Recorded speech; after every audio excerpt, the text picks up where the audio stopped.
Olá, boa noite a todos. Boa noite. Sejam todos bem-vindos. Quero acolher com alegria você que está aqui conosco hoje. Estamos com 76 participantes nesse momento. Então, sejam bem-vindos das nossas paróquias, das paróquias da nossa diocese, também, se tiver pessoas que são de outra diocese, né? De outros lugares, também sintam-se acolhidos essa noite aqui. Com alegria, nós estamos hoje, então, tendo a primeira formação da campanha da fraternidade, que está aí já às portas, e esse ano é um tema muito especial para a gente também discutir, para a gente falar. Bem como sabemos, desde 1964, a Igreja no Brasil ela promove a campanha da fraternidade. É um modo de todos nós vivermos a nossa espiritualidade nesse tempo de Quaresma. Cada ano nós vamos refletir um tema, vamos viver uma espiritualidade, e a campanha da fraternidade, né, tem esse objetivo, portanto, de despertar em nós, despertar em todos, uma relação de um problema concreto que envolve a sociedade brasileira. E nesse ano nós vamos, então,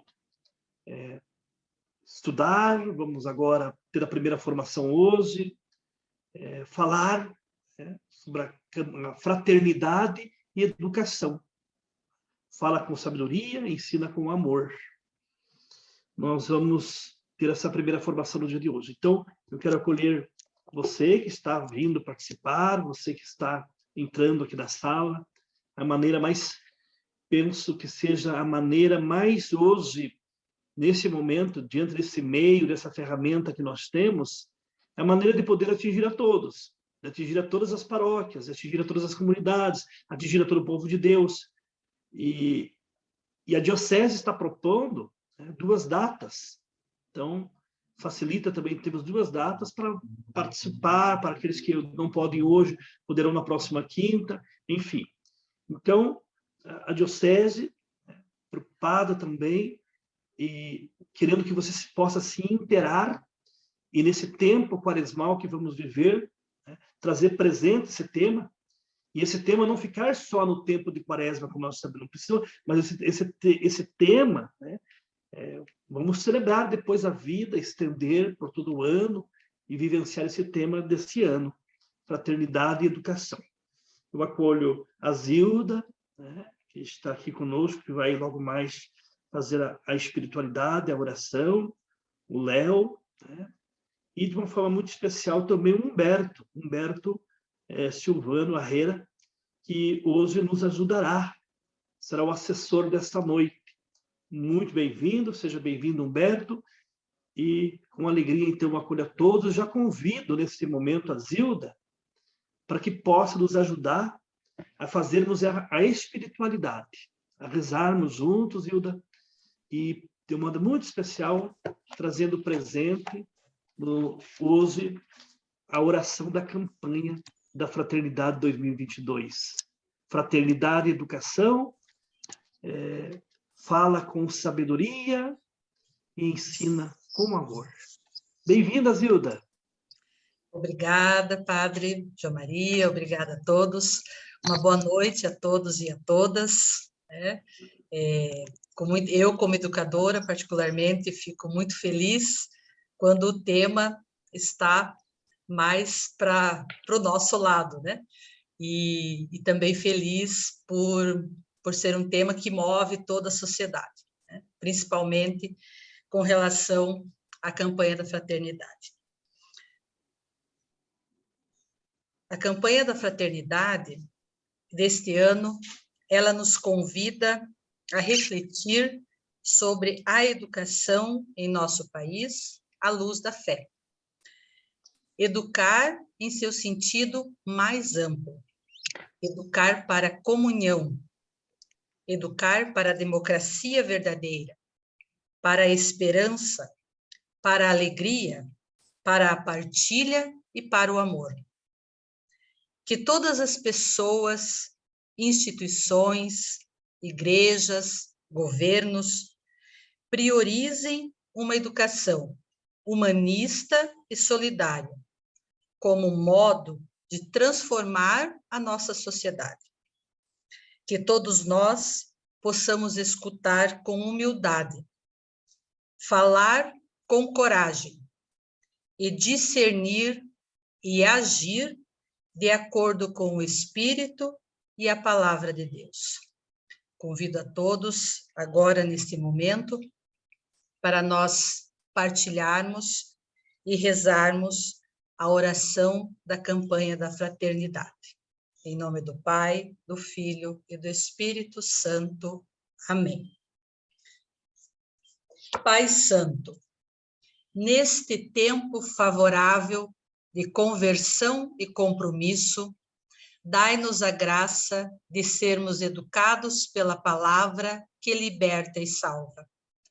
Livrai-nos da influência negativa de uma cultura em que a educação não é assumida como ato de amor aos irmãos e de esperança no ser humano. Renovai-nos com a vossa graça para vencermos o medo, o desânimo e o cansaço.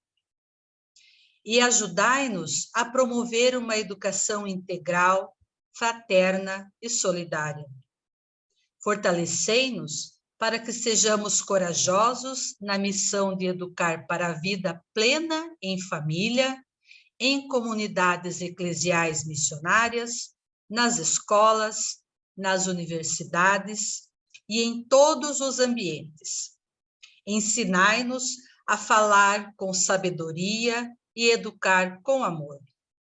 Permitais que a Virgem Maria, Mãe Educadora, com a sabedoria dos pequenos e pobres, nos ajude a educar e servir com a pedagogia do diálogo, da solidariedade e da paz. Por Jesus, vosso Filho amado, no Espírito, Senhor, que dá a vida. Amém.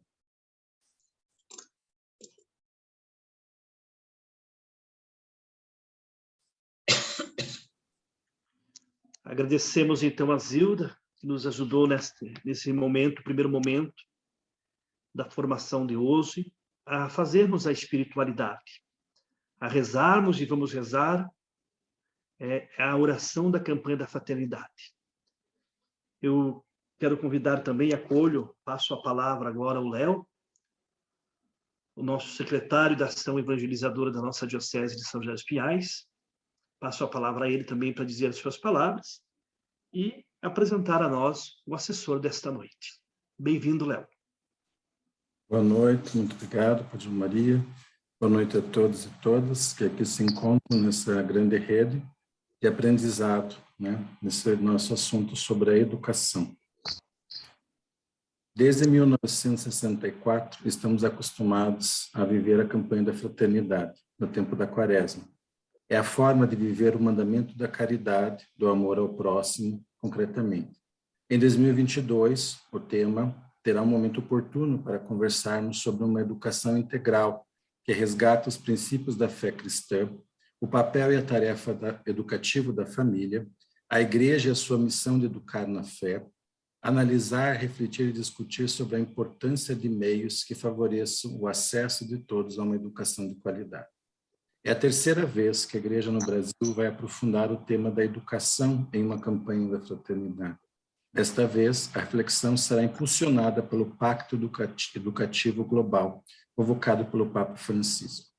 O modo de iniciarmos um novo tempo na educação é assumirmos essas propostas apresentadas pelo Papa Francisco neste Pacto Educativo Global.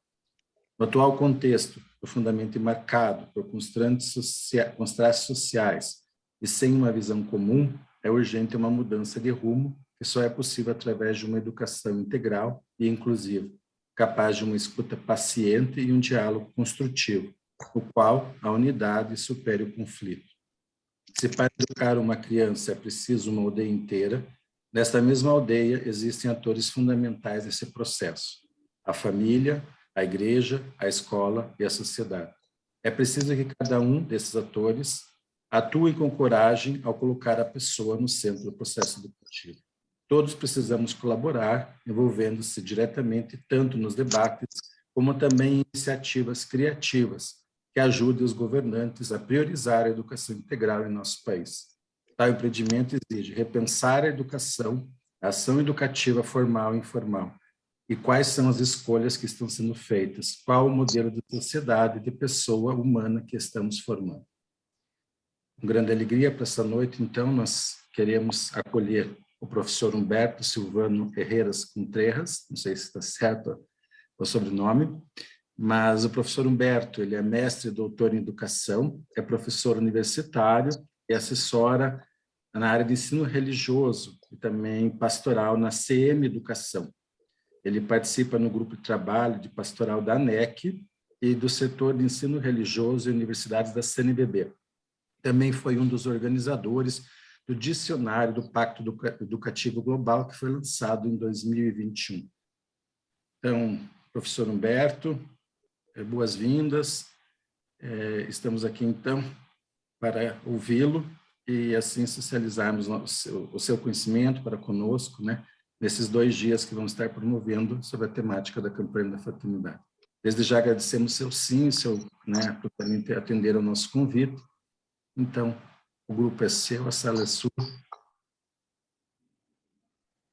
Muito obrigado, Leo, Padre João Maria e todos os irmãos e irmãs que estão conosco neste encontro. Que alegria poder nos reunir. E o convite foi realmente uma grande alegria.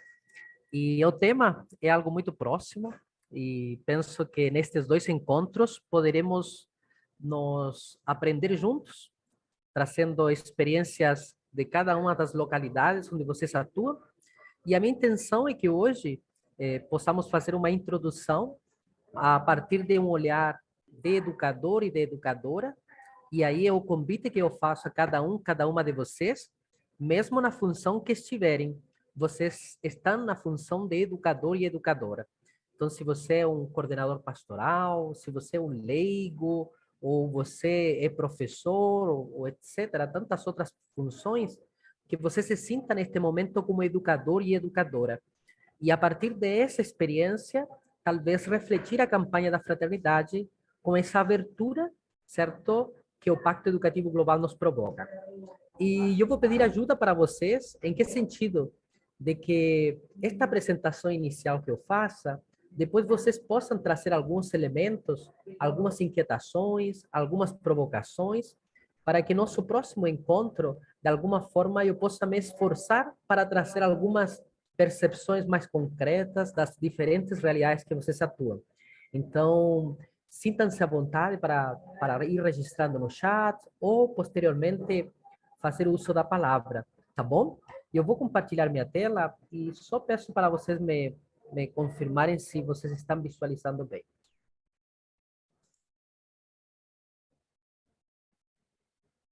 Está aparecendo bem? Não, não está no modo de apresentação. Então vamos de novo. Uhum.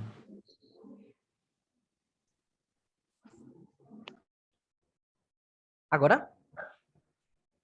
Ok, perfeito. Perfeito. Então, eu não vou me deter ao fato do texto bíblico, certo? Com certeza vocês já tiveram algumas aproximações, conhecem, eu diria assim, a narrativa, e eu vou só fazer algumas tessituras, certo? Eu vou tentar tecer alguns aspectos que revelam aspectos educativos de Jesus educador, tá? Então, por isso, este material depois eu compartilho com vocês podem ter acesso e talvez até adaptá-lo para as diferentes realidades, tá bom? Então, por isso que é um resumo para educadores e educadoras. Então, lembrando, educadores e educadoras somos todos nós, independente da função onde nós estamos. Pelo menos esse é o convite, talvez, que o Pacto Educativo Global nos coloca. Qual que seria, se a gente pudesse dizer, a grande motivação da campanha da fraternidade? Na minha percepção, independente de onde você estiver, eu penso que é tecer juntos, é nos unir e tecer juntos fraternidade e educação, mas principalmente com 2 fios. Quando falamos de educação, pautada nos princípios cristãos, eu penso que tem dois aspectos marcantes, seja na escola, seja na comunidade, seja numa pastoral social, seja na educação da catequese, seja em outros contextos. Humanismo solidário e ecologia integral são duas marcas educativas genuínas da educação cristã. Tá? O humanismo solidário, podemos dizer que é o mesmo que o humanismo cristão. E essas duas marcas são as nossas, eu diria assim, pegadas, registros de uma educação. Então, independente de onde você está, do que você faz, como você pode tecer humanismo solidário e ecologia integral nesses contextos onde você está.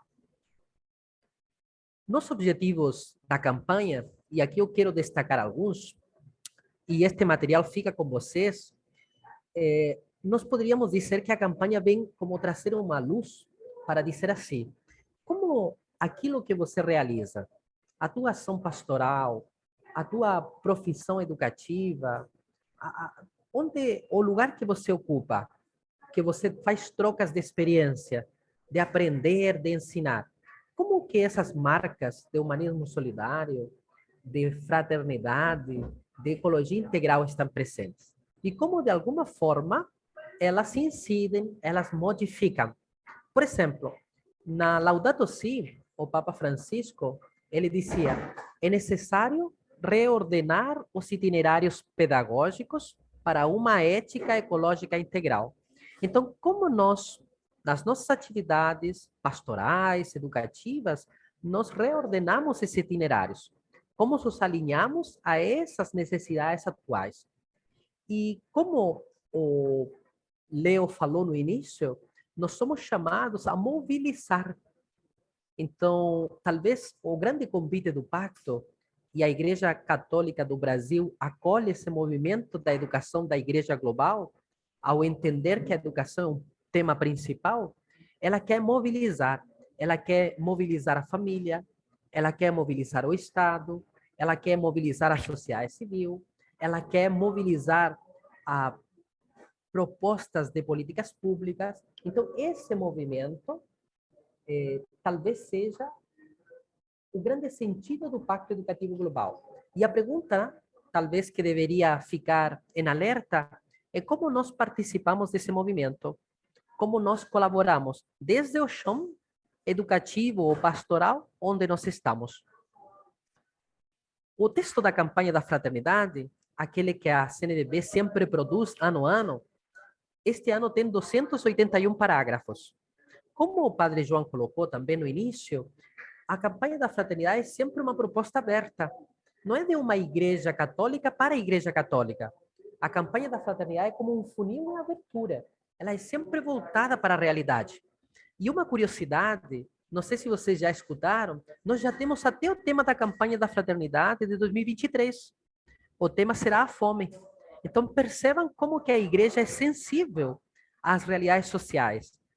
E não são temas, digamos assim, que pertencem unicamente à Igreja Católica, mas nós, como cristãos, somos provocados a nos mobilizar, certo? A mobilizar pessoas, a entusiasmá-las para que, de alguma forma, incidam nesses processos. E eu organizei um resumo desses 281 parágrafos nestes 5 capítulos. Talvez um aspecto interessante e que alguns de vocês vão achar curioso é que antes era ver, julgar e agir. Mantém-se essa didática do ver, julgar e agir, só que se trazem algumas nomenclaturas educativas que eu diria que são bastante pertinentes. Escutar, discernir e agir. Então, é interessante perceber que a metodologia mantém-se, só que se trouxeram algumas palavras, talvez com uma incidência ou com uma força mais educativa. Por que eu trouxe o chinelo nesse primeiro capítulo? Para ilustrar de que a ideia de ser discípulo da palavra é no cotidiano, é no chinelo do dia a dia, não é na institucionalização, não é na formalidade da celebração da campanha da fraternidade em si. Eu estou dizendo que a campanha da fraternidade, na perspectiva do pacto, ela precisa ser assumida como uma pauta cotidiana. Por isso a ideia do chinelo, no sentido de que a gente não precisa pensar a campanha da fraternidade ou o pacto educativo global com sapato social ou salto alto, mas sim como o chinelo do dia a dia. Então, vamos um pouquinho trabalhar cada um desses aspectos. Tem um documentário argentino, é um documentário muito interessante, chamado Educação Proibida. E esse documentário, nessa cena que vocês estão, e no material que vocês vão receber, vocês vão ter o hiperlink direto para acessar o documentário, caso vocês queiram assistir. Esse professor pediu para esses adolescentes, concluintes do ensino médio, que fizessem uma redação para dizer o que ficou de todos os anos que eles passaram na escola, na vida deles. Em poucas palavras, o que a escola contribuiu na vida deles. Só que os adultos, a diretora, não gostou muito do que ouviu dos adolescentes. E se nós fizéssemos a mesma experiência nos setores ou nas atuações onde nós estamos, se nós pedíssemos para os adolescentes, para os adultos que passaram pelas pastorais ou que participaram de algumas das nossas ações, quais seriam os saldos, quais seriam os registros, quais seriam as marcas que ficaram? O que eles nos diriam? Talvez essa sensibilidade para escutar, talvez seja dos grandes convites que a campanha da fraternidade nos faz em sintonia com o pacto. No instrumento Labores do Pacto Educativo Global, está a chamada de escutar com honestidade os jovens, principalmente os jovens. Então, como nós fazemos isso? Como les escutamos? E como que essa escuta, ela incide naquilo que nós planejamos? Ou nós iniciamos tudo e preparamos tudo a partir do que nós entendemos que é importante ou que é necessário? Até que ponto a nossa ação, a nossa pastoral, a nossa prática educativa, ela está permeada dessa escuta. E essa escuta, de alguma forma, reordena esse processo. Vamos para a cena da motivação da campanha. Veja, um ponto interessante, talvez que seja curioso, eu sou um amador na teologia, então se eu fizer alguma coisa, eu peço para o padre aí me corrigir na sequência. Não precisa ser agora para eu não ficar constrangido, mas pode me corrigir no final sem problema nenhum. Veja, essas pessoas levaram a mulher, certo? Levaram uma mulher que foi flagrada em adultério para ser apedrejada em lugar público, conforme a lei mandava, certo? Para que as pessoas pudessem aprender com isso. De alguma forma, até aí está tudo certo, entre aspas, certo? Na lógica da lei. Então, cometeu adultério, precisa ser apedrejado em praça pública. Mas por que eles não levaram o homem? Pela lei, o homem também precisava ser apedrejado. Mas por que essas pessoas não levaram o homem também? Até que ponto eles compreenderam que aquele povo que foi escravizado, quando Deus, talvez via Moisés, entrega os mandamentos, entrega a lei, é para cuidar da liberdade que receberam. Não é para gerar uma opressão, uma nova opressão. O direito, digamos assim, a lei, não poderia ser para oprimir as pessoas. Ao contrário, era para cuidar da liberdade delas. Se Deus tinha dado o maior presente da liberdade para o povo, por que a lei estaria sendo usada para oprimi-lo? E talvez, quando Jesus faz esse gesto de escrever, e alguns teólogos, historiadores, como Antônio Pagola, dizem que talvez Jesus nem sabia escrever. Mas ele faz talvez esse sentido, ironicamente, digamos assim, para demonstrar que essas pessoas parece que estavam com o coração de pedra. Elas estavam querendo colocar a lei acima das pessoas e não a lei ao serviço delas.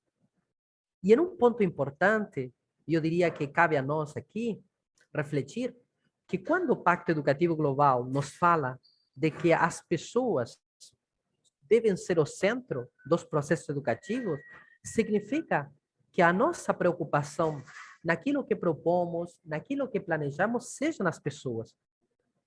Então, assim como Jesus fala, o sábado foi feito para o homem, para a mulher, e não o homem e a mulher para o sábado. A mesma coisa no sentido da lei.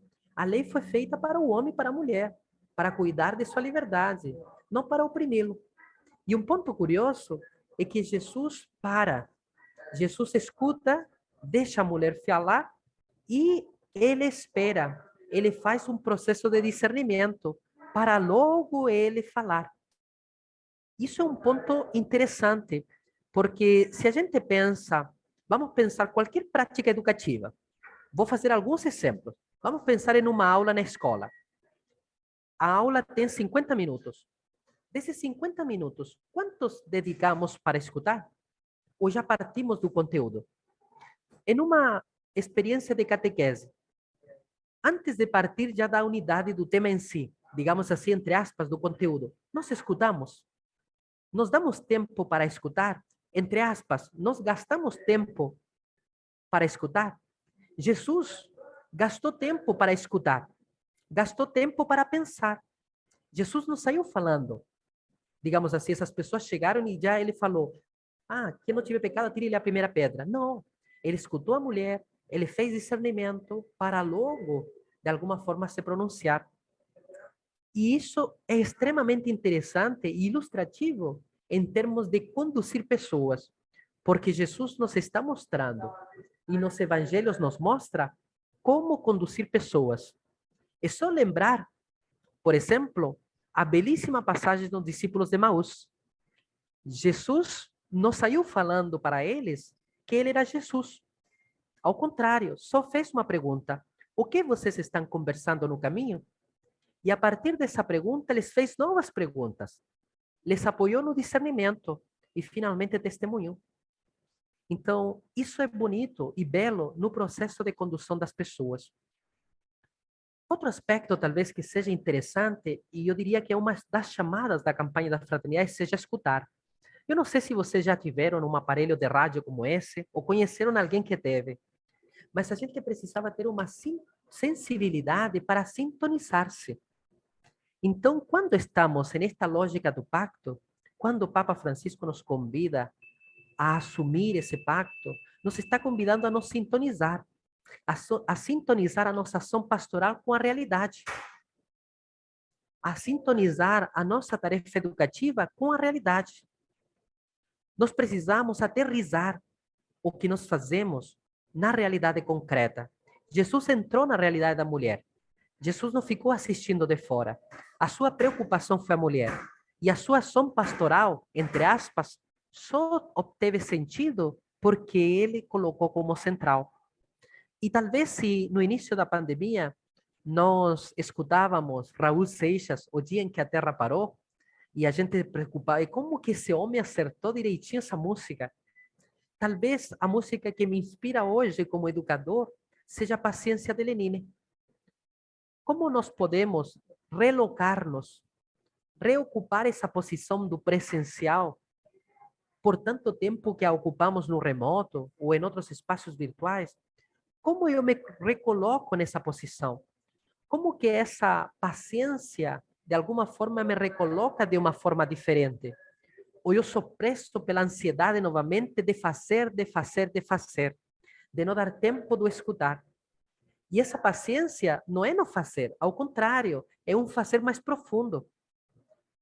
Tem um autor da área da didática, do ensinar, que é um intelectual cristão, chamado João Amos Comênios. E ele escreveu a Didacta Magna em 1630.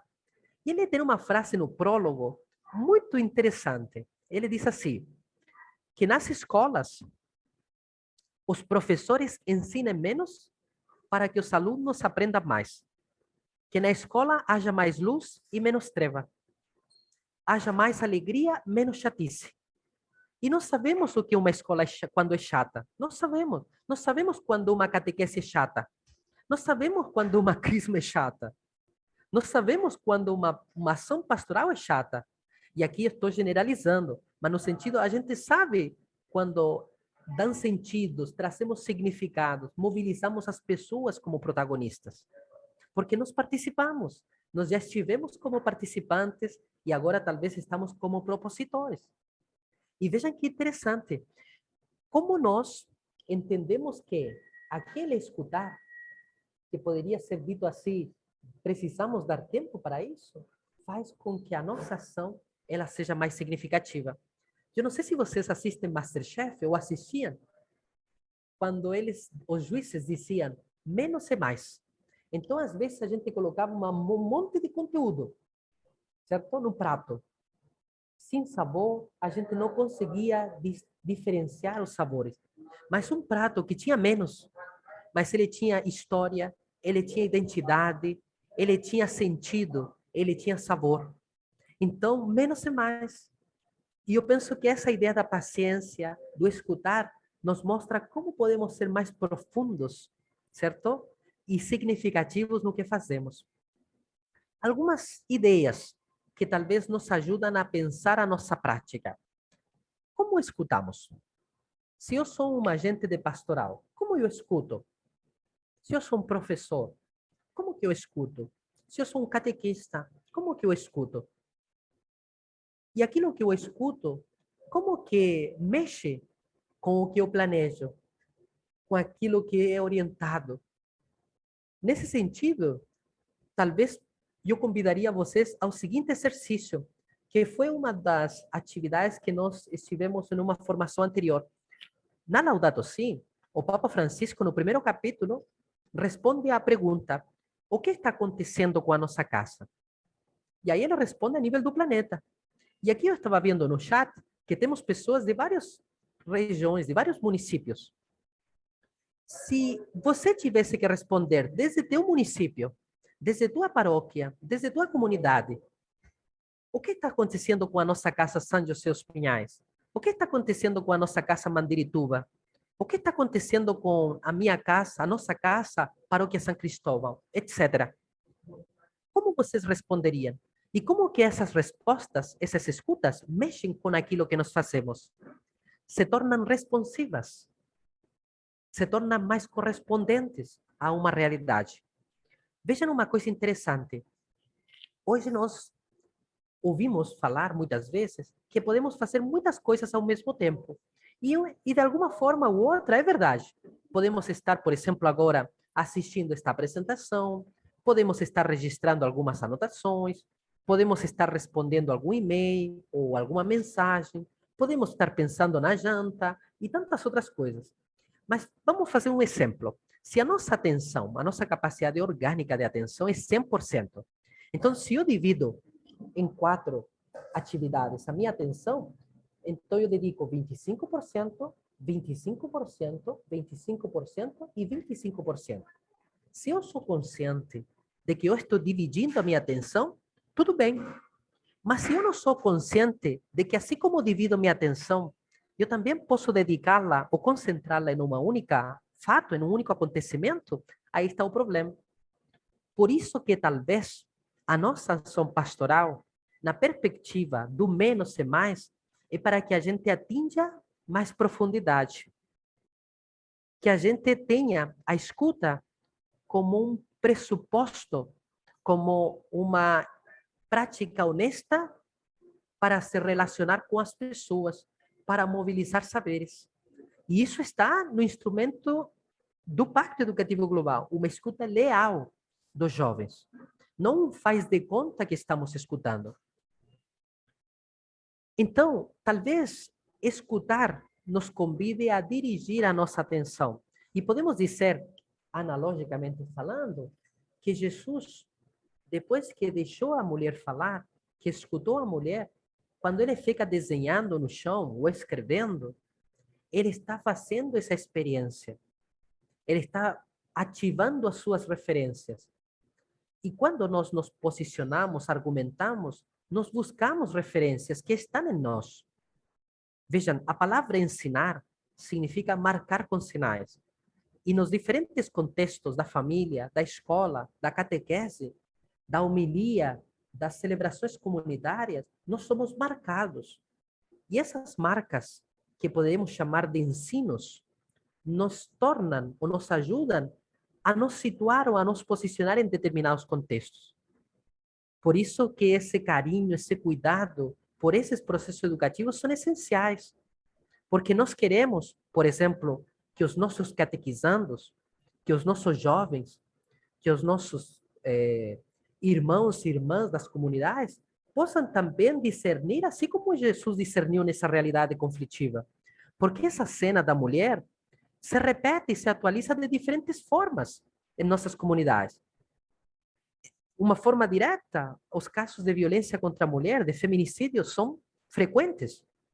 Situações de migrantes, entre aspas, brincadeiras de escravizados que nós assistimos ontem, de um médico que teve acesso à educação e que de alguma forma, transveste por meio de uma brincadeira um racismo estrutural. Então, essa cena do encontro da mulher adúltera, desse grupo de pessoas que, entre aspas, levantam bandeiras de lei, estão presentes também no dia a dia das nossas realidades.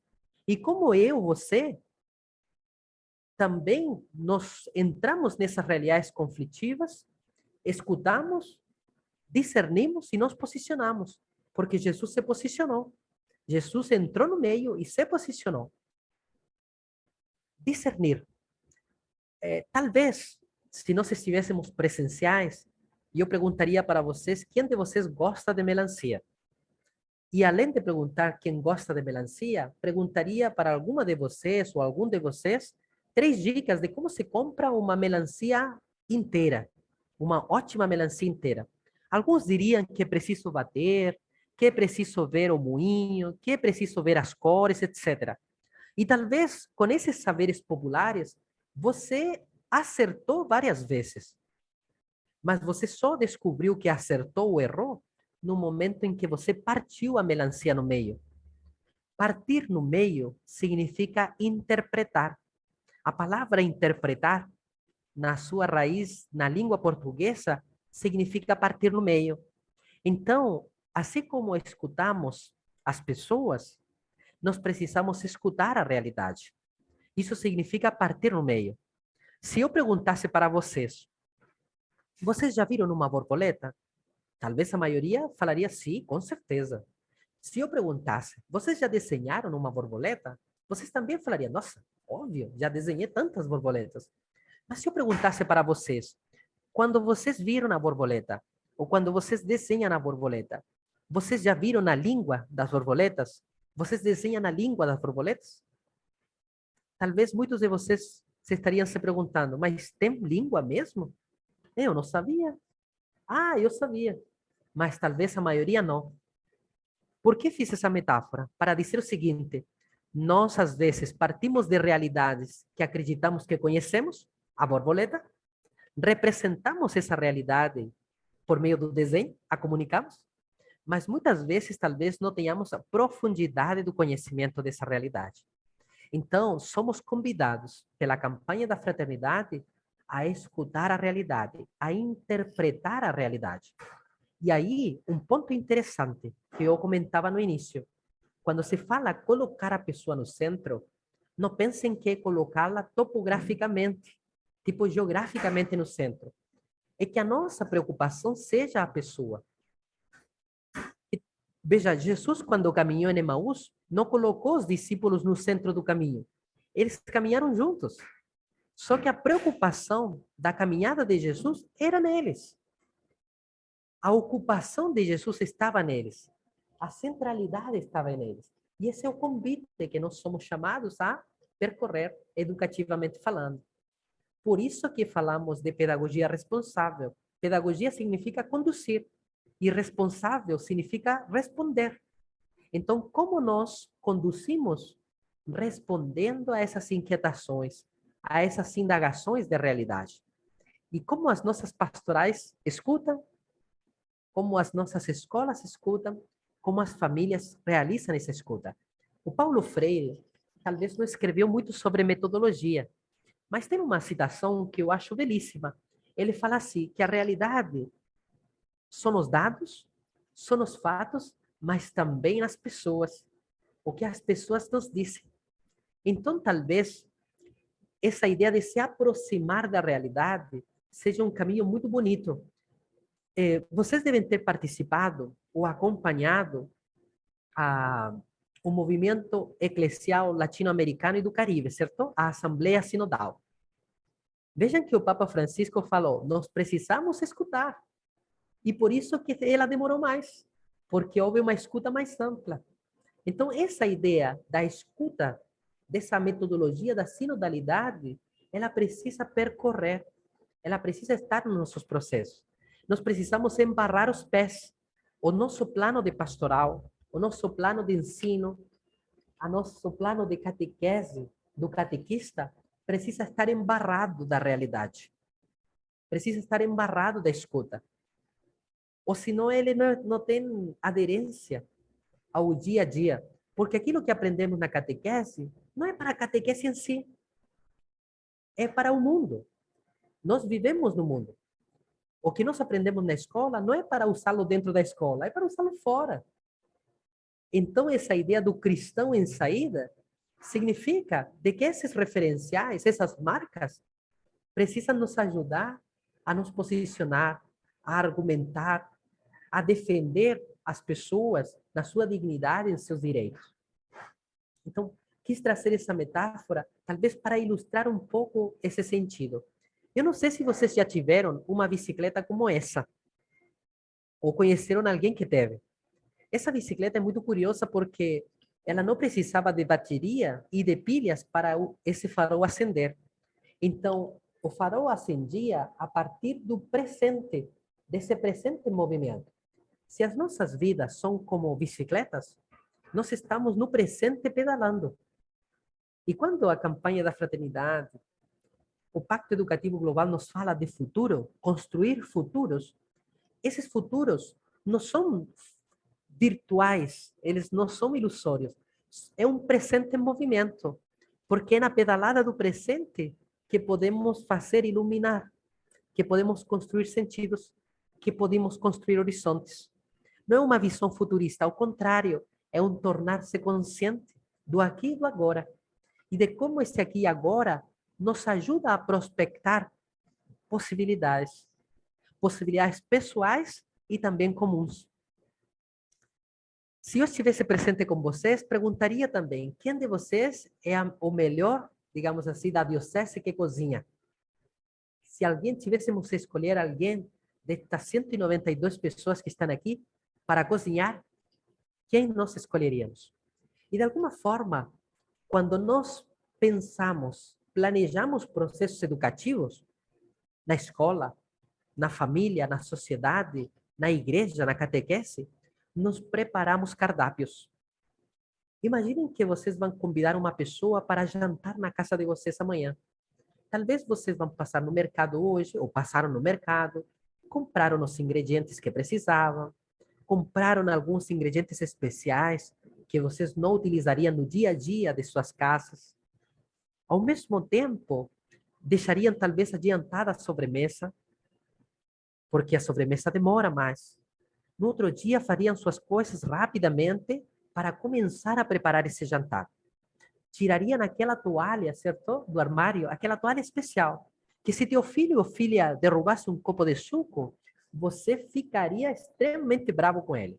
Mas se teu convidado, convidada, derrubasse o suco, você falaria, calma, é uma simples toalha, não te preocupes. E nós fazemos toda essa preparação do ambiente. O nosso convidado chega e sente o cheiro, sente o sabor. E a gente fica na expectativa de quando ele coloque o garfo, a colher na boca, ele diga assim, nossa, que gostoso. Eu não consigo identificar qual é o tempero que você colocou nessa comida. Mas está uma delícia. Eu já comi muitos feijões, mas nunca vi um feijão como este.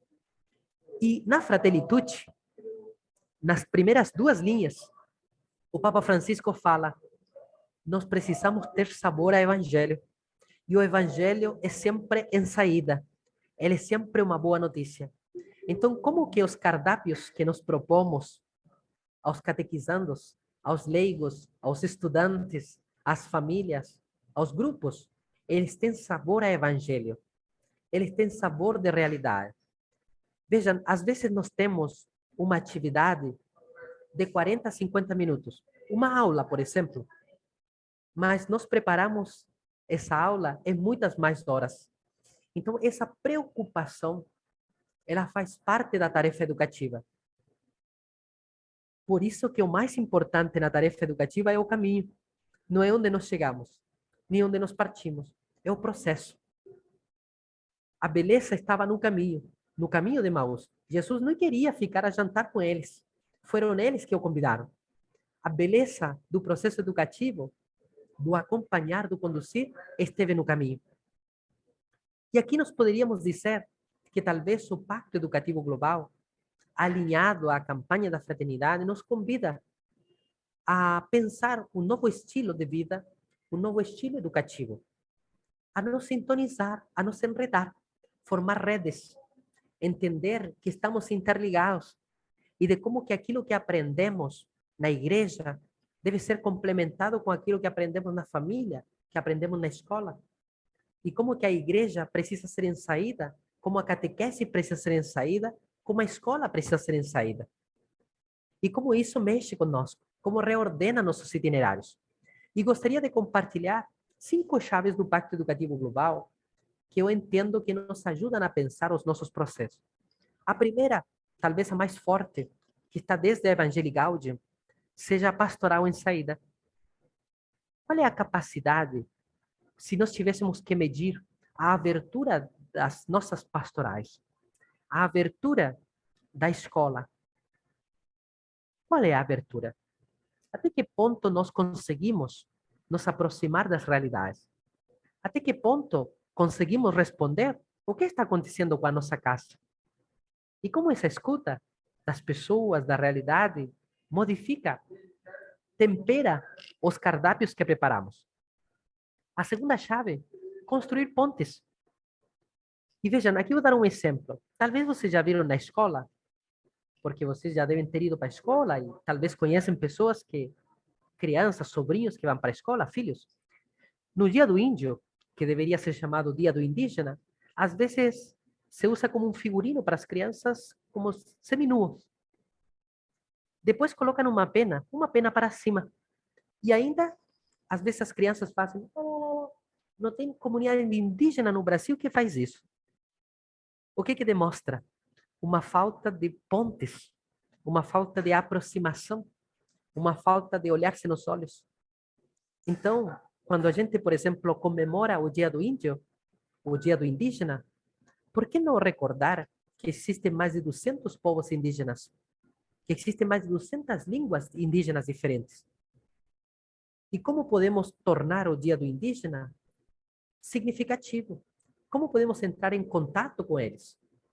Como podemos, por exemplo, trazer o tema da demarcação das terras como um momento de uma realidade que nós estamos escutando, como uma realidade que nos sensibiliza e que nos provoca a dar uma resposta? Porque a nossa identidade educativa cristã pauta-se na fraternidade. E a fraternidade nos diz que nós nos tornamos pessoas, nós humanizamos na relação com o outro. É por isso que o Papa Francisco nos convida a ampliar as nossas línguas, os nossos vocabulários, as nossas gramáticas de reciprocidade. E quando o Leo falava do dicionário do Pacto Educativo Global, talvez seja essa uma das marcas, talvez essa foi uma das intenções do Pacto Educativo Global. Depois eu vou trazer alguns elementos do dicionário que talvez possam iluminar. E se a gente dissesse, não sei se vocês se recordam da mensagem do Papa Francisco no início da pandemia. Ele fazia uma metáfora da ideia não tenhamos medo, certo? Confiemos nele. E aqui, se a gente recorda o texto bíblico, quando diz, avancem para as águas mais profundas. A palavra transcendência, muitas vezes se coloca como sinônimo de Deus. Mas a palavra transcendência, na língua portuguesa, significa atravessar, ultrapassar, transpor. E talvez a grande motivação da campanha da fraternidade, desse pacto educativo global, dessa fraternidade aberta, seja avançar para as águas mais profundas do autoconhecimento, avançar para as águas mais profundas na relação com os outros, avançar às águas mais profundas de uma espiritualidade e uma educação ecológica integral, para avançar às águas mais profundas na nossa relação com Deus. E como nós podemos entender que estamos no mesmo mar, digamos, na mesma casa, e navegamos juntos. E uma coisa bonita, assim como o pescador sai da beira da praia para as águas mais profundas, e ele retorna, assim nós também fazemos esse movimento permanentemente. O Dicionário do Pacto Educativo Global, ele foi construído por muitas pessoas, mais de 120 pessoas. Ele está em espanhol e em português, e ele trouxe 72 palavras, metáforas que o Pacto Educativo Global trouxe, o pontificado do Papa Francisco trouxe, e que nos ajudam a ampliar os nossos vocabulários, nos ajudam a ampliar as nossas referências de reciprocidade. E este dicionário, ele é gratuito, vocês podem ter acesso, vocês têm domínio público, ele não tem direitos autorais. Então, vocês podem, talvez, reproduzi-lo, utilizá-lo conforme considerem oportuno. E, por último, eu queria compartilhar essa ideia de fala com sabedoria, ensina com amor. Sabedoria vem de sabor. Lembrem-se do menos e mais. Lembrem-se do cardápio. Eu sempre falo para minha mãe está no Chile, e eu falo para ela, mãe, eu amo você, mas devo te confessar que quando eu vou para o Chile, eu também vou pelo tempero, pela comida. Então eu amo você, mas eu também quero que você cozinhe tudo aquilo que está na minha mente, aquele tempero que me marcou. E eu penso que a nossa vida pastoral, a nossa vida educativa, as cerimônias que nós participamos, são marcas que ficam nas nossas mentes, nos nossos corações e nas nossas mãos. Eu gosto de pensar que Jesus, ele foi o mais normal enquanto criança. Foi amamentado por Maria, talvez José falava para ele, cuidado Jesus, não vai se afogar com as espinhas do peixe. Talvez Jesus não gostava de azeitona, não sei, talvez chorava. Eu não sei qual é a música que Maria cantava para ele, ou José cantava, não sei. Não sei se Jesus gostava de tomar banho. Gosto de pensar em Jesus criança normal. E uma coisa que me chama muita atenção, quando Deus, digamos assim, metaforicamente falando, colocou Jesus no ventre de Maria, não abriu o cérebro dele antes para colocar fraternidade, para colocar respeito, para colocar dignidade, para colocar as virtudes sociais. Se ele teve esses comportamentos enquanto um jovem Jesus, um Jesus adulto, é porque ele aprendeu, ele recebeu marcas dos seus pais, dos seus vizinhos. Ele aprendeu na igreja, na sinagoga. Então, se Jesus aprendeu dessa forma, e o Evangelho nos diz que ele crescia em estatura, sabedoria e graça diante de Deus e da sociedade, por que nós, os nossos educandos, os nossos catequizandos, a nossa comunidade, também podem fazer essa experiência de aprender e ensinar, de registrar marcas que nos permitam ter esses comportamentos como Jesus também teve. Eu sei que é um material, talvez, que não se aplica a todas as realidades nas quais vocês estão, mas eu vou compartilhar com o Leo este material. É um material que foi produzido por uma editora católica, ele é um material gratuito e tem atividades que às vezes podem ser aplicadas com as crianças e os adolescentes à luz da campanha da fraternidade.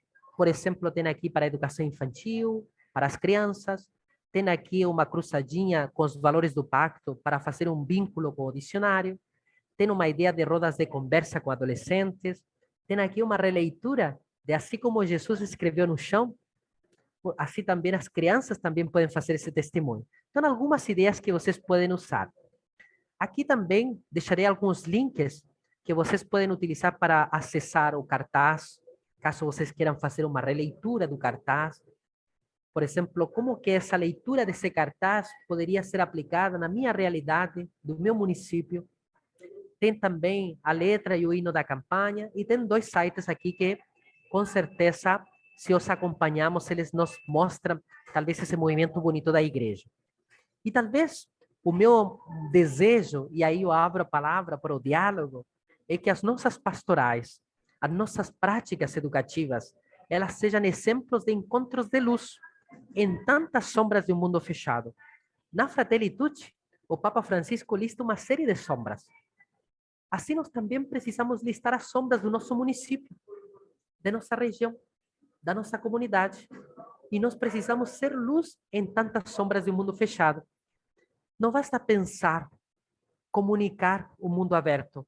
É preciso gerar um mundo aberto. E isso que está na Fratelli Tutti. Globalicemos a esperança nesse sentido. E termino com duas frases desses educadores. A primeira do Paulo Freire, vejam que frase bonita. A solidariedade, ela precisa ser construída em nossos corpos, em nossos comportamentos e em nossas convicções. E o Papa Francisco nos diz, obrigado a você, a todos os 195 participantes, por ter apostado na fraternidade, porque hoje a fraternidade é a nova fronteira da humanidade. Meu, muito obrigado pela escuta, e agora o diálogo, eu diria, a experiência, a partilha, que nos enriqueça neste momento. Muito obrigado. Agradecemos ao professor Humberto por essa explanação, nesse primeiro momento que temos da formação da campanha da fraternidade, né? Estamos abertos, então, nós vamos abrir o microfone de vocês, então, quem gostaria de fazer uma pergunta ou confirmar uma reflexão que o professor tenha apresentado, então liga seu microfone, se apresenta, né, seu nome, sua localidade, e aí faz então sua pergunta, a sua reflexão, e o professor também colabora, contribui com a socialização do conhecimento. Talvez então eu começaria, né, professor, talvez para nós é um pouco difícil entender as questões do Pacto Educativo Global, as ideias do Papa Francisco, pela questão do paradigma que nós fomos formados, né? Então, talvez se eu pudesse falar um pouco dessa mudança de paradigma de sair do ensino e passar para o aprender, que para nós é tão difícil, né? Perfeito. Até no nosso segundo encontro, a partir desta escuta que eu provoquei no início de vocês trazerem as suas realidades, a minha intenção é trazer alguns elementos do pacto, de como que o pacto nos ilumina. Mas, só para contextualizar talvez um pouco aquilo que o professor Leo trouxe. Desde que o Papa Francisco assumiu o pontificado em 2013, ele lançou a Evangelii Gaudium, se lembra? Da alegria do Evangelho. Se a gente vai no texto, a gente já percebe que ele fala de um pacto social, da necessidade de um pacto cultural. Na Laudato Si, em 2015, ele fala de um pacto ecológico.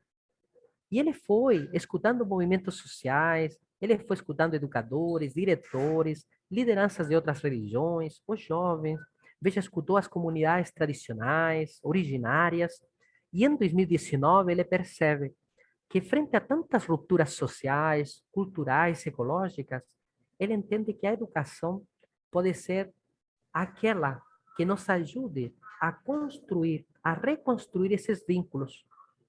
Por isso que no relançamento do Pacto Educativo Global, ele trouxe, na educação, habita a semente da esperança. Então, essa nova forma de compreender, de reordenar, de entender que essas fraturas, que essas rupturas não podem, de alguma forma, continuar quebradas, que nós precisamos reconstruir essa aliança. E essa aliança, que podemos fazer uma metáfora com aquele versículo após o dilúvio, porque Deus faz uma aliança com as pessoas, mas também com todos os seres vivos. Então, de alguma forma, também uma aliança com a natureza. E a gente sabe que muitas das tragédias que nós assistimos hoje, Petrópolis, Minas, Brumadinho, Mariana, foram tragédias anunciadas. Não foram desconhecidas. E isso nos marca profundamente, dizendo assim, já não podemos globalizar a indiferença, como está na Laudato Si. Nós precisamos globalizar a esperança. E uma esperança que nos move. Uma esperança que não nos permite colocar mais sujeira debaixo do tapete. uma igreja que tem que sair, uma igreja que precisa acolher, uma igreja que precisa reordenar seus itinerários. Então, talvez essa mudança de paradigma, esse reposicionamento, eu diria que esse grande convite que o tempo quaresmal nos faz todas as vezes, é para essa reposição. Se talvez vocês já tenham usado aquele aplicativo de localização, certo? Quando a gente vai de um lugar para outro no carro. E de repente, quando ele se perde, ele aparece centralizar, certo? Eu penso que a gente precisa se centralizar. Nós estávamos em sinal, mas nós precisamos esse esforço de centralizar, de concentrar as nossas energias naquilo que é essencial, no menos e mais. Tá? E este convite, esta provocação que o professor Leo trouxe, com certeza será, eu diria assim, a nossa marca no próximo encontro. Mas eu convido a vocês também a trazerem questionamentos, diálogos, sintam-se à vontade. Os outros participantes, Zilda Mulick, de São José dos Pinhais, da Paróquia São Cristóvão. Não é bem uma pergunta, mas um desafio que vem a nós, né? E que talvez a gente precise, durante muito tempo, não apenas no tempo da campanha da fraternidade, pensar, nós cristãos, que estamos à frente de pastorais, nós vamos poder promover um diálogo com as instituições que trabalham a educação, né? As mantenedoras, a educação formal, principalmente, porque a pandemia, ele é um desafio, ele foi um desafio para as escolas, foi um desafio para os educadores, para as famílias, como promover uma educação de um modo totalmente diferente. Entretanto, este retorno agora, né, o tal do novo normal, nos coloca à frente de realidades que foram escancaradas, né? Que as grandes mazelas da educação, principalmente a educação pública, elas apareceram, foram transparentes durante esse período de pandemia. Quanto o número de jovens, principalmente, por exemplo, do ensino médio, os anos finais do ensino médio, que desistiram de estudar, que saíram, se evadiram das escolas, as famílias que não estavam conseguindo, que não conseguiram acompanhar os seus filhos, por questões, N questões.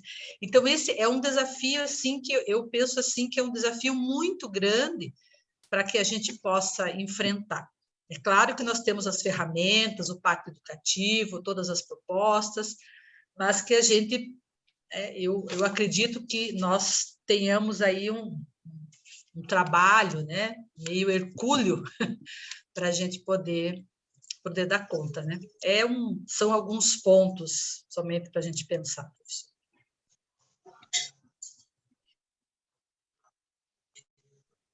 Obrigado, Silda. E eu penso que essa tua provocação, ou essa percepção, eu diria que nos inquieta. Então, será que a gente voltou a ocupar a posição ou lugar de agente de pastoral, de educador, de leigo, etc., na comunidade ou nas nossas profissões? Da mesma forma, ou nós fomos inquietados por este convite? Porque se a gente acolheu o Pacto Educativo Global, de alguma forma acolhe este chamado da Laudato Si, este convite a reposicionar-se diferente. E a gente pode se autoavaliar. Por isso que o Papa Francisco foi muito esperto, porque ele falou assim, é um convite pessoal, mas também comunitário. Então é um convite para você aceitar ou não. Eu penso que essa autoavaliação de nos dizer como nós acolhemos esse pacto, o que modificou no estilo de eu fazer pastoral, no estilo de eu participar, na forma de organizar os processos, de me colocar. Então, penso que a tua provocação é muito, muito iluminada nesse sentido. Professor, eu quero fazer um paralelo ao que você disse, que me tocou muito, foi os 5 passos lá, o escutar, o qual deu o exemplo do rádio antigo, que a gente tinha que sintonizar, né? Eu achei muito importante, eu às vezes digo assim, que não somos nós que conduzimos, é o Espírito Santo, justamente por isso. Às vezes, como catequista, desculpa, eu esqueci de me apresentar, eu sou Marisa, aqui da paróquia Santo Antônio, aqui da São José dos Pinhais, e também sou catequista na Capela São Domingos, que pertence à Diocese, e que é Sagrado Coração de Jesus, o nome da igreja lá. E, assim, essa sintonia, como eu disse, né, eu digo que é o Espírito Santo porque a gente prepara, tem toda uma preparação para a gente transmitir a palavra, ou aquilo que nos ordenam, né? O tema que nos ordenam. E, às vezes, a gente chega em sala da catequese e surge comentários, ou escutar, que acaba diferindo de tudo aquilo que você planejou. E, assim, isso diz, meu Deus, e agora, né? Manda aí, Senhor, Espírito Santo, para nós saber discernir e como conduzir, porque daí nada daquilo que você planejou foge totalmente do contexto e a gente acaba, às vezes, meio que perdido, mas pedir a luz do Espírito Santo para poder seguir. Então, esse escutar me chamou muito a atenção justamente por isso, porque o escutar acaba que a gente tem que discernir, que é os 5 passos ali, e como agir e como falar com sabedoria, e para que não fuja do assunto, do contexto em si, mas é muito difícil, não é fácil, não. É difícil porque, como não me lembro a outra pessoa que estava falando ali, teve muitas fugas, né, agora dos adolescentes, tanto da escola, muito mais na catequese, muito mais. Eu fiquei assim bem triste quanto a isso, porque parece que tudo perdeu o sentido por causa dessa pandemia. E isso é triste, né? Isso é triste para a gente ver que os nossos jovens adolescentes estão se evadindo tanto da escola como da própria igreja, né? Marisa, eu penso que essa tua realidade realmente, eu diria assim, é algo que precisa ser escutado e de alguma forma precisamos nos reunir para refletir esse fenômeno, assim como a escola pública também está se reunindo para pensar isso. A gente não pode fechar os olhos para esse tipo de realidade. Mas queria retomar um aspecto quando você fala do escutar, porque o escutar, ele é intencional, sabe? Então, por exemplo, você como catequista, no caso que eu entendi do teu exemplo, a escuta que você provoca, ela está ligada àquilo que você quer atingir, por exemplo, nesse momento com esse ensino da catequese. É claro que essa escuta, ela acolhe a realidade deles. Então, sempre quando eu trago um tema, eu espero, digamos assim, ou coloco um tempo para essa escuta, para que esse tema seja costurado com as realidades. É claro que às vezes as crianças, adolescentes, como você mesmo falou, terminam fugindo, levando para outros lados, etc. E às vezes a escuta é muito importante, mas você também pode dizer assim: ah, olha, esses temas que foram interessantes, nós vamos deixá-los aqui em atenção, nós podemos retomá-los em outro momento.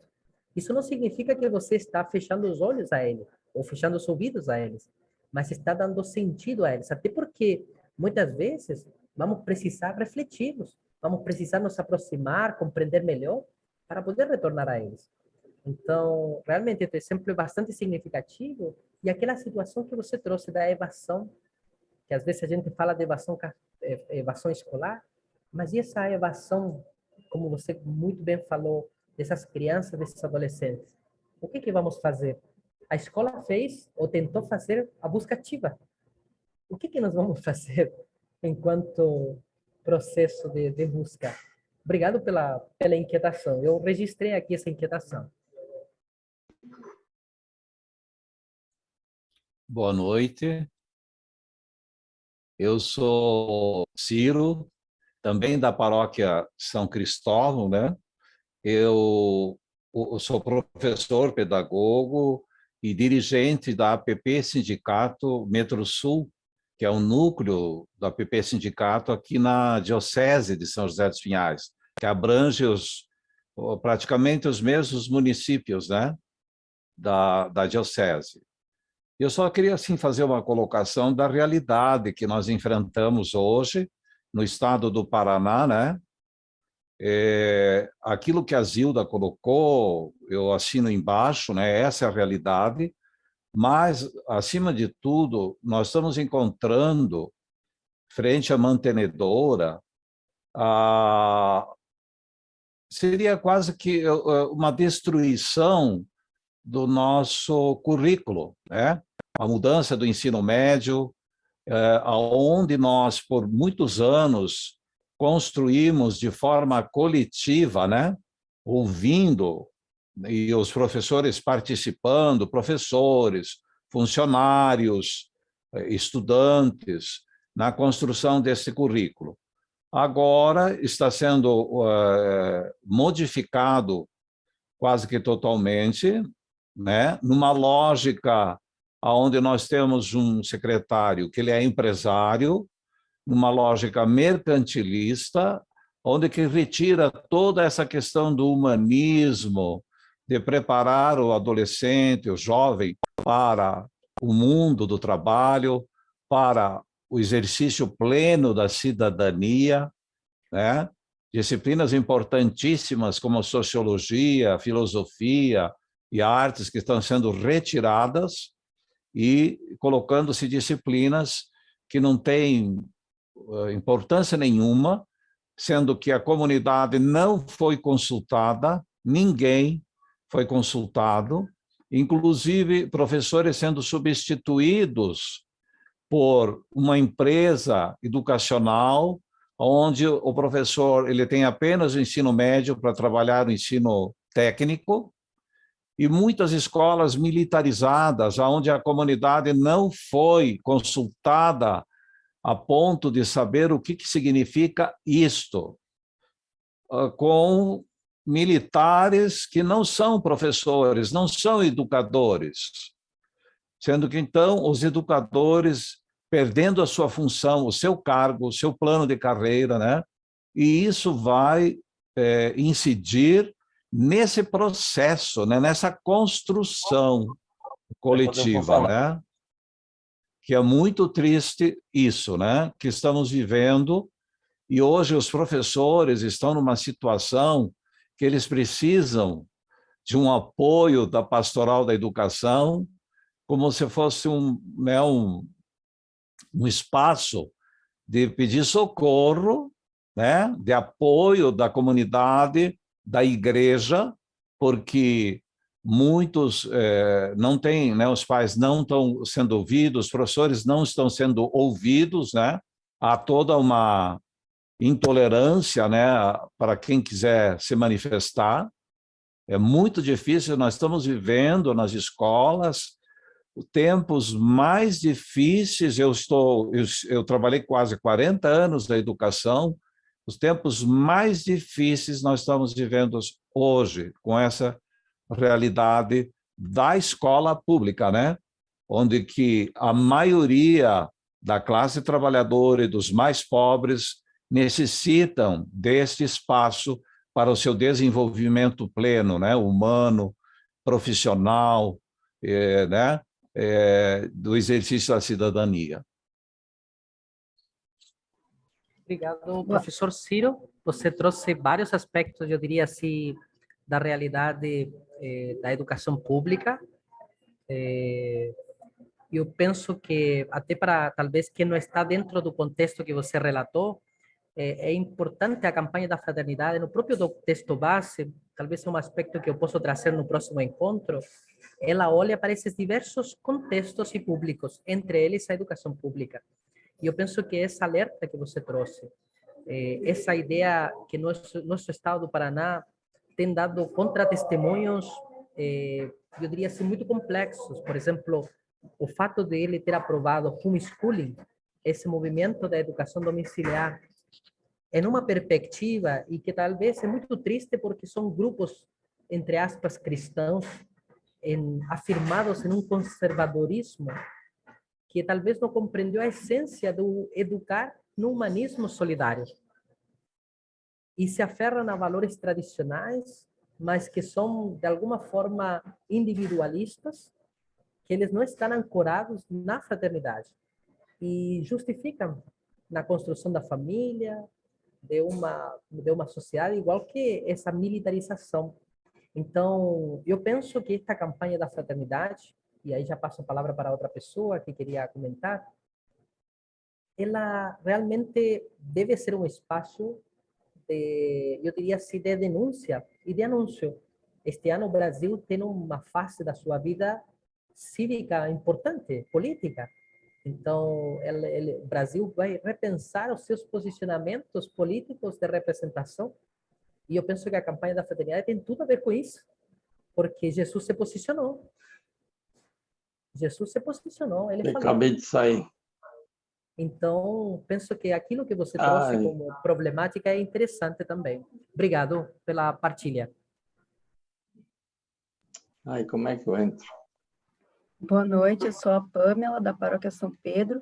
Eu só queria fazer um complemento sobre esse movimento homeschooling que o senhor comentou, que era o comentário que eu queria fazer, que eu tenho visto com bastante suspeita e com medo também, porque a gente nota que são pais extremamente negacionistas, que nem ao menos estão vacinando os filhos e que acham que é a coisa mais correta do mundo você deixar as crianças ficar doentes para elas se curarem sozinhas, porque é o que Deus quer. E são grupos cristãos católicos, de pessoas que estão ficando cada dia mais fechadas num mundinho que é inabitável. Então, eu só queria fazer esse comentário em complemento ao que o Círio estava comentando, porque, assim, o que a gente vai fazer com esses pais e com essas crianças? Né? As crianças nem ao menos vão ter uma gente, eu tô ficando interação social com outras crianças da idade deles, né? Então, fica complicado. Alô? Apareceu minha voz?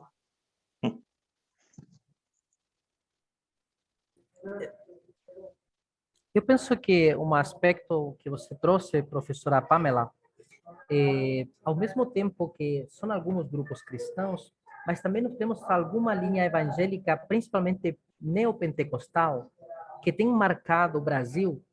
Não sei se vocês viram, mas tem um relatório internacional sobre a liberdade religiosa, que é uma agência da Igreja Católica. Ele é muito interessante.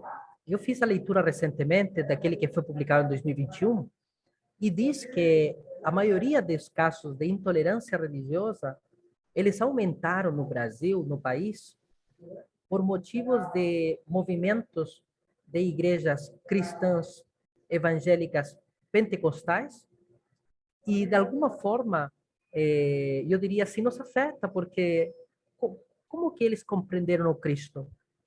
Como que eles compreenderam aquele Cristo andarilho, digamos assim, aquele que sai do Rio Jordão e sai a falar, aquele que fala que o reino de Deus está próximo das pessoas. Então, isso nos preocupa muito. E eu penso que esse fato que você trouxe me recordou um documento, e eu vou anexar aqui, porque eu participei desse documento da Associação Nacional de Educação Católica, e foi feita uma coletânea sobre educação domiciliar. E aí há posicionamentos interessantes, que eu penso que nos podem ajudar a iluminar essa reflexão. Mas concordo contigo. Como é preocupante essa reflexão e como nós precisamos, eu diria, como cristãos, às vezes denunciar essa, entre aspas, ideia de Deus que não nos comunga, que não constrói o reino. Obrigado pela tua participação. Boa noite. Meu nome é Bernardo. Eu sou da paróquia Senhor Bom Jesus da Cana Verde de Quitandinha. E tem uma coisa que a gente sente isso no dia a dia, é que o nosso Papa sempre está convidando a gente estar em saída, né? E A gente estava em saída. Eu sou da Pastoral da Pessoa Idosa, então nós fazíamos visitas aos idosos e nós paramos com isso em 2020 por conta dessa pandemia. E está difícil retornar, porque ou você tem medo de contrair ou propagar a pandemia, porque essa nova cepa que está aí, ela está muito mais ativa. Então, a nossa saída foi interrompida. E enquanto não parar essa pandemia, é um impedimento para a gente poder fazer a obra pastoral da igreja. Obrigado. Obrigado pela partilha, Bernardo. Talvez, professor, entrando na mesma reflexão, talvez e como você falou da borboleta, né? Talvez essa igreja em saída a gente entenda de uma maneira, né? E ela é mais complexa, né? Então, talvez, o que nós entendemos por igreja em saída, né? Perfeito. Eu estou registrando alguns comentários que vocês estão trazendo, até aqui o comentário que o Fábio fez também no chat, para que esses comentários, essas reflexões, por exemplo, essas provocações que o Bernardo trouxe, que o Leo está fazendo, que sejam, de alguma forma, assunto do nosso próximo encontro, à luz do pacto, à luz da campanha. Então, eu quero continuar convidando vocês para poderem participar, partilharem as suas percepções, para que, de alguma forma, este nosso segundo encontro realmente ele seja uma experiência de resposta, certo? Frente a essas inquietações que vocês estão trazendo. Professor, se me permite, meu nome é Sérgio Ferreira, sou coordenador da Capela São Judas Tadeu, paróquia Nossa Senhora do Monte Claro. Eu tenho levado todos os dias minha filha para a escola, né, fazendo de tudo para estar acompanhando ela até lá. E vendo aquele monte de jovens na frente do portão da escola, eu fiquei pensando, né, sobre... Nossa, a campanha desse ano vai falar sobre educação. E eu fiquei pensando assim, nós temos que escutar, nós temos que entender, né? E mais do que isso, nós precisamos mentalizar tudo isso que a gente está aprendendo com o que vem essa torrente de informação. Mas assim, olhando para eles, eu fiquei pensando como que nós vamos chegar até esses jovens que têm uma linguagem muito diferente da nossa geração, né? Gostos muito diferentes, e é uma geração difícil, né? É uma geração que eles olham, por exemplo, eu cheguei lá, fui levar minha filha, eles me olham com uma cara de como se eu fosse uma alienígena, né? Um adulto entre eles. É assim, quais as ferramentas? É só uma coisa assim para a gente pensar, que ferramentas, que comunicação, que tipo de linguagem nós vamos precisar para chegar até o coraçãozinho dessas crianças, né? Para que eles entendam a necessidade de que a educação é que transforma, e que a educação é que abre a mente para novos horizontes. Eu falo isso porque a metade dos jovens que você vê na escola, assim, que eu vi, né?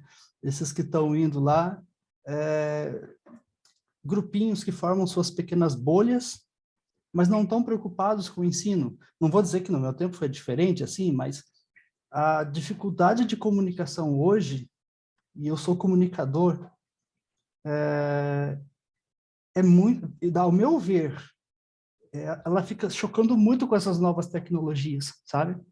Então, por exemplo, é um TikTok que lança um videozinho hoje, todos eles já estão falando, mas o professor morre na sala de aula tentando ensinar, e não conseguem passar o que ele precisa para os alunos, mas as tecnologias ensinam de uma velocidade muito gigante, e equivocadamente, né? São ensinos equivocados, e são coisas assim que me colocam muito para pensar, sabe? Coisas que me deixam realmente preocupado, essa quantidade de tecnologias e informações que vem em cima da cabeça dos nossos jovens. E nós, como educadores, né, também sou professor, esse ano eu vou me formar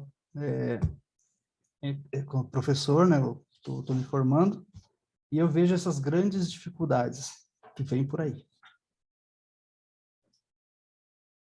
Obrigado pela participação, e que interessante a tua inquietação que você trouxe, porque realmente no Pacto Educativo Global, o Papa fala assim, apostar todas as nossas energias neles, nos adolescentes, nas crianças, nos jovens. E aí quando você olha esse panorama, talvez essa primeira fotografia que você trouxe da realidade, a gente se pergunta dessa forma como você está falando, como nos aproximamos? Será que nós podemos aproximar e eles nos ensinar? Eles nos dar algumas dicas de como dialogar? Será que essa imagem, essa fotografia digital, realmente ela revela as inquietações mais profundas deles? Por que será que no Brasil, por exemplo, em termos de dados de suicídio, os adolescentes estão altíssimos, os dados a nível do adolescente? Tendo em vista tanta aproximação que as tecnologias nos permitem, por que nos sentimos tão sozinhos em alguns contextos? Então, eu penso que a tua inquietação, com certeza, vai ser muito boa. Eu registrei ela também aqui para o nosso próximo encontro. Até essas questões de tecnologias, eu tenho até algumas ideias, algumas respostas, mas penso que quero continuar fazendo essa escuta, eu penso a partilha, para que, de alguma forma, este próximo encontro seja, eu diria assim, significativo em relação a isso. Mas só adiantando esses aspectos, tá bom? Obrigado pela tua participação. Patrícia de Araucária. Eu sou coordenadora de um grupo de jovens, né? E os jovens, desde um pouquinho antes de começar a pandemia, nós estávamos nos preparando para fazer a encenação da Paixão de Cristo, com outros grupos de jovens. Aconteceu a pandemia, nós não conseguimos fazer a encenação. E desde então nós nos afastamos. E voltando, né, ao que o rapaz falou há pouco ali sobre crianças, eu estou tentando resgatar esses jovens e não estou conseguindo. É a questão da igreja em saída, né? Eu não estou conseguindo trazer eles novamente. Também pelo fator de que muitos não se vacinaram ainda, né? Por eu ter filhos pequenos que tomaram sua primeira dose ainda, né? Me sinto amedrontada ainda. Não sei ao certo como fazer essa igreja em saída para atrair a atenção dos jovens novamente. Me chegou um caso essa semana de um conhecido de que tinha uma menina que não frequenta a igreja, nunca frequentou, os pais não tinham esse hábito, e a menina já tentou suicídio várias vezes. Então vieram me pedir um socorro para ver se, através, né, de um grupo de jovens, eu conseguia fazer alguma coisa por ela. Ainda não a conheço, não tive a oportunidade de chegar até ela, não sei ainda como abordar o tema, né, porque também não sei quais são os motivos. Mas a gente sabe que os adolescentes de hoje são bem diferentes dos adolescentes de antigamente, não é? E com a pandemia, tudo parece que ficou mais complicado, porque a gente também fica sem ação, também tem medo, tanto de se aproximar de alguns jovens por não ter a certeza deles estarem já vacinados, porque a gente também tem família. O que fazer? O que fazer? Interessante a tua provocação, ela também é semelhante àquela da evasão das crianças, dos adolescentes, que também um colega tinha trazido também, e eu penso que ela está relacionada também ao aspecto que o Leo nos levantou, nos questionou, de entender essa igreja em saída enquanto também uma posição geográfica, no sentido de eu sair mesmo, mas também enquanto forma de pensar a ação evangelizadora. Tá? Eu penso que hoje é o momento de nós levantar questionamentos e no nosso próximo encontro, vocês também trazerem possíveis respostas. Tá? Eu vou trazer algumas chaves de leitura a partir destas provocações que vocês estão fazendo e aí no próximo encontro a gente constrói possíveis respostas.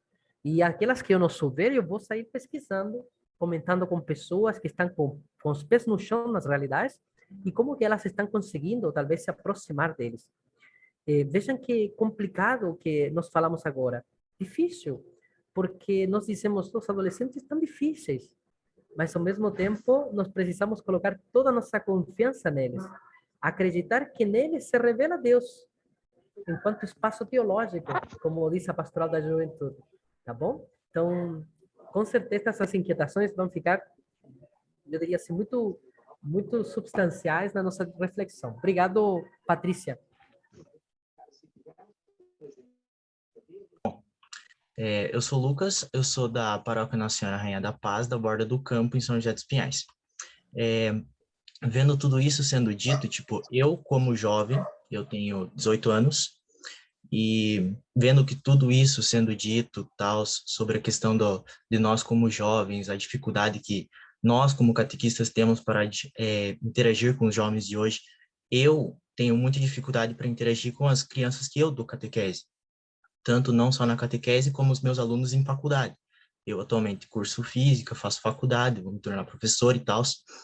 E, tipo, uma coisa que eu vejo que é muito grande, que se torna muito vago, é a facilidade e as coisas que nós, jovens, temos nas palmas de nossas mãos. Ou seja, a gente tem acesso a muita informação ao mesmo tempo. Então, torna nosso interesse um pouco demasiadamente grande.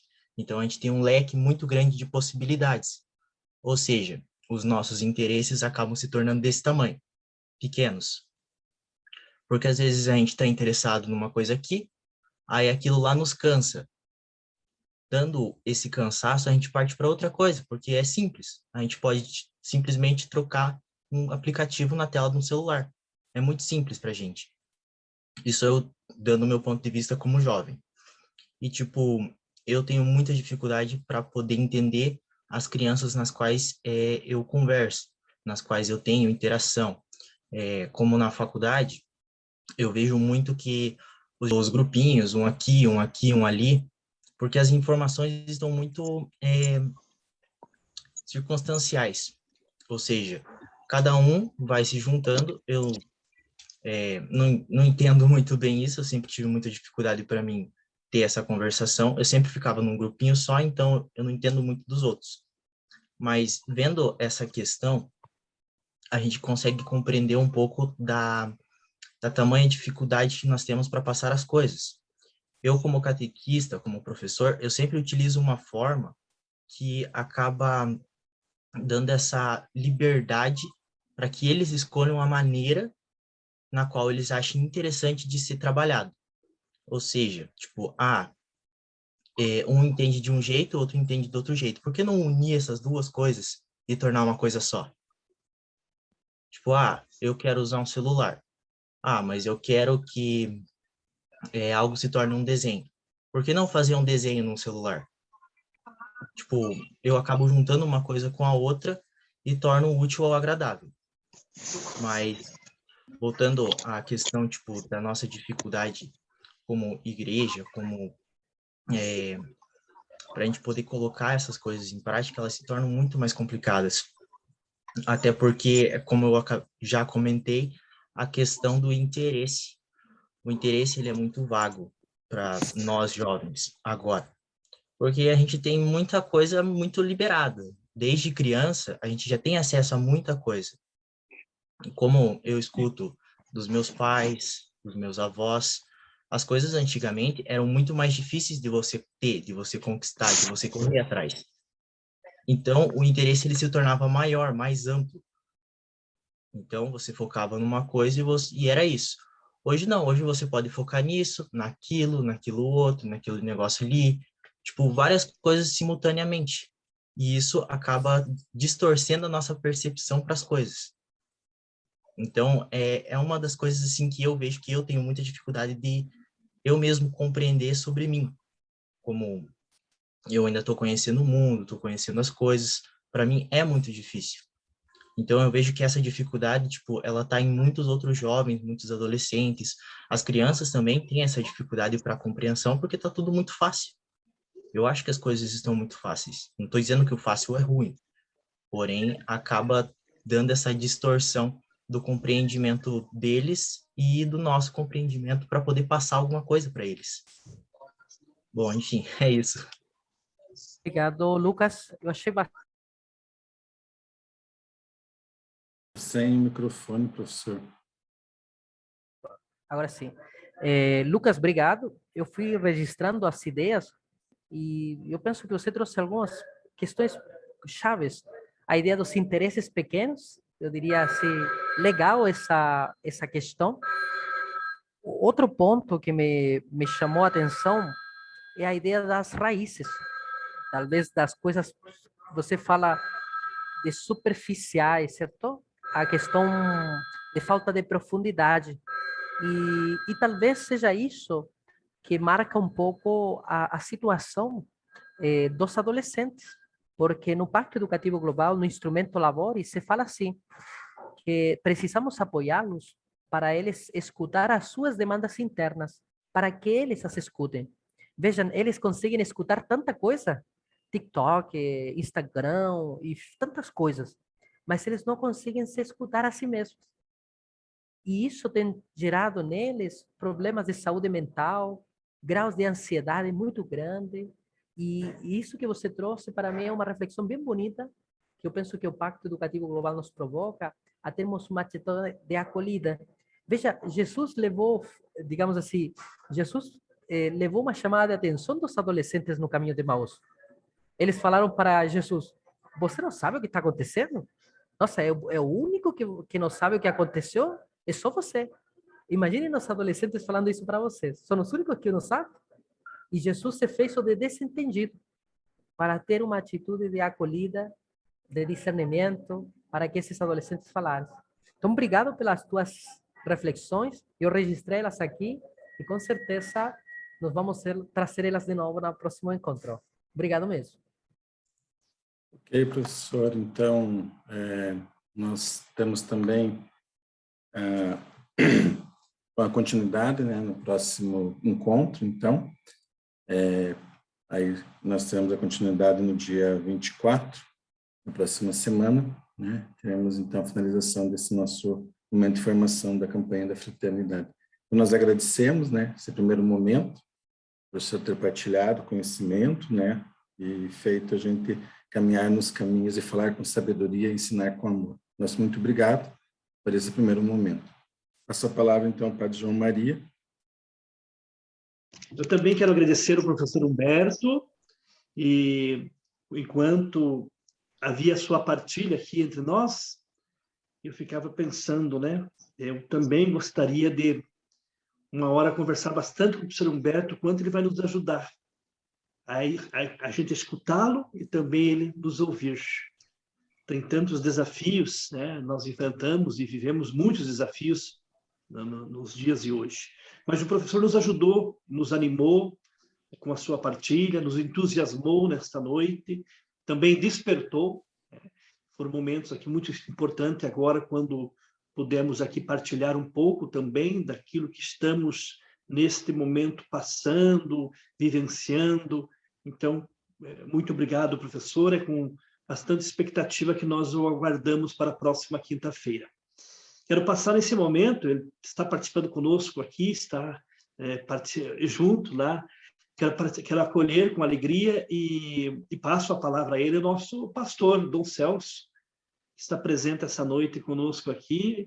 Agradecemos também a presença de Dom Celso. Hoje participou pela manhã do setor 3, ele teve encontro com os padres do setor 3, à tarde encontro do seminário com os formadores, com os seminaristas, e agora à noite participando conosco aqui. Muito obrigado, Dom Celso, e passo a palavra ao senhor e, ao mesmo tempo, também a gente pede a bênção para o encerramento desse nosso encontro da noite. Obrigado, professor Humberto.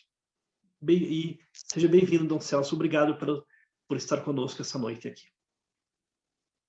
Padre João Maria, Léo, o professor Humberto e todos os que estão participando desta live. Cheguei agora no final, o Padre João Maria já explicou.